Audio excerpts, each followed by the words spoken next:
Hi, my name is Kaylin Carter. I'm sure you know by now.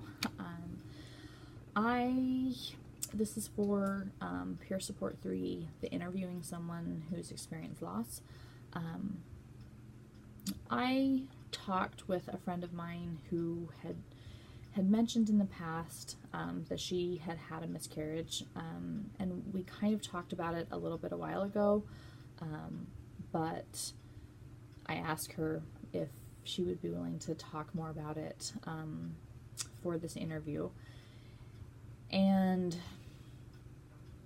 I feel like I'm struggling a little bit. This is heavy. Anyway, so just kind of a brief recap of her miscarriage is she miscarried twins. She was about 12. She wasn't sure how far along she was. The calendar said 14 weeks, but from the ultrasound that she had done, it showed that they had likely not been growing for a couple of weeks. So I don't know how that's classified. But she found out that her progesterone levels were dropping, so she knew that it was probably not going to be viable, or sustained, I guess. I need to work on my terminology. This particular friend, it was, I think it was particularly hard for her because it was twins, and she is a twin. She has 2 other kids, but had always felt like she was going to have twins, and then did, and then lost them. So I asked, first of all, it was very easy for her to tell me what things were not helpful for her. Her spouse, she felt hadn't connected to the pregnancy or to the babies at all, and that, you know, he was like, well, that sucks, kind of thing, and didn't even come close to grieving with her at the level that she was grieving. And just to make matters worse, she went into labor, not labor, I mean, she said it was like labor, to pass the babies, and her husband was there, like watching television while she labored and lost her babies.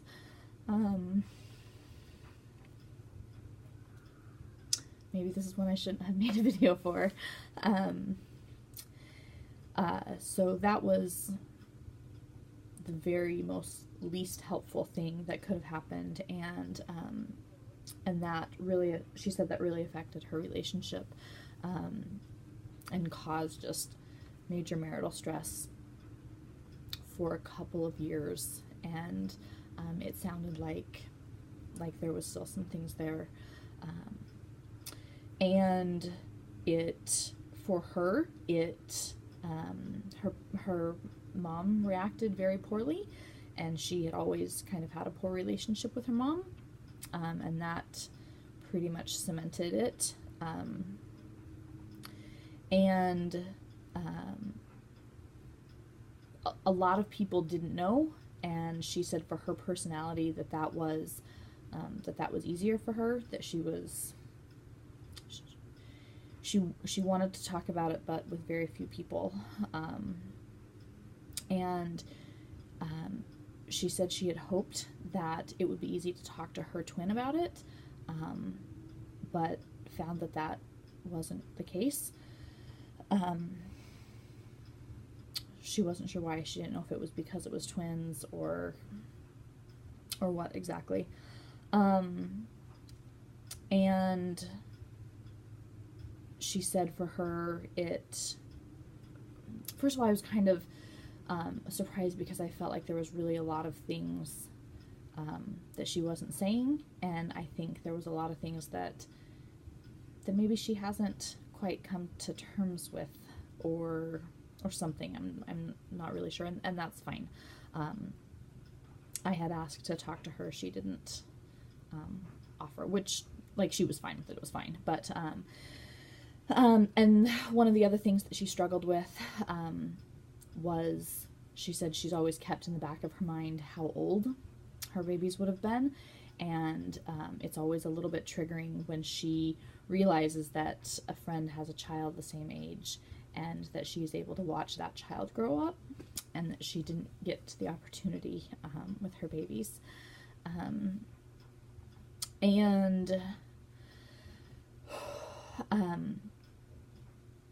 Okay, so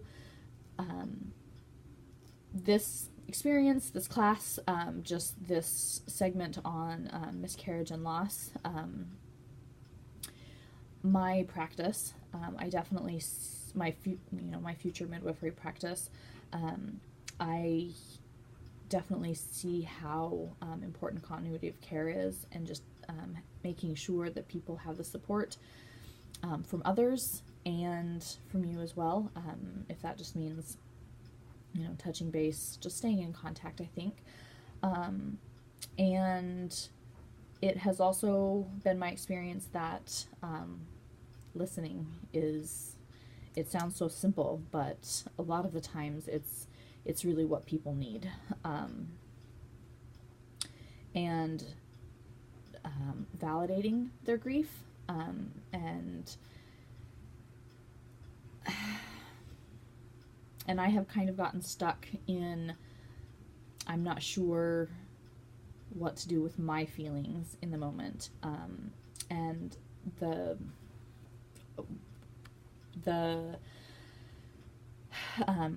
grieving and healing, the appendix that we were reading for this assignment, I appreciated that it said to go ahead and, it's okay to cry with the family. It's okay to show them your grief as well.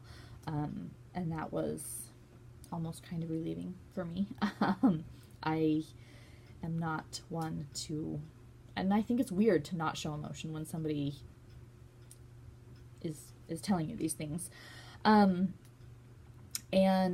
one of the other things that I think is important, will be important to me in my future practice, is just time.